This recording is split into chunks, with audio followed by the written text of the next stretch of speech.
ఒంటరిగా ఉంటేనే,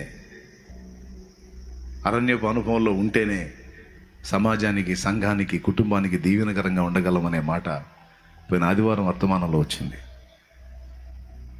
దేవునితో ఒంటరిగా, అలాగే ఒంటి జనము, ఆ జనము ఒంటరిగా ఉంటుంది. అది లోకంలో కలవదు, అది అన్నిల్లో కలవదు, అది ప్రత్యేకంగా ఉంటుంది అని ఒక జనము గురించి, ఒక వ్యక్తి గురించి నేను మాట్లాడాను. కొన్నిసార్లు యేసు ప్రభు సైతం తనతో కూడా ఉన్న శిష్యుల్ని బలవంతముగా పంపివేసి అని ఉంది బైబిల్లో.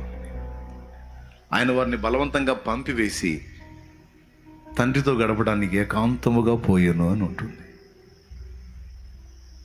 నేను చెప్పానని మీరు చేయటం కాదు, లేకపోతే మీరందరూ ఉపవాసానికి రండి అంటే మీరు రావటం కాదు, లేకపోతే మీరందరూ ఏకాంత ప్రార్థన చేయండి రండి అంటే నేను పిలిస్తే రావటం కాదు. నీకే పుట్టాలి, నీకే. బ్రదర్ వింటున్నారా? అర్థమవుతుందా?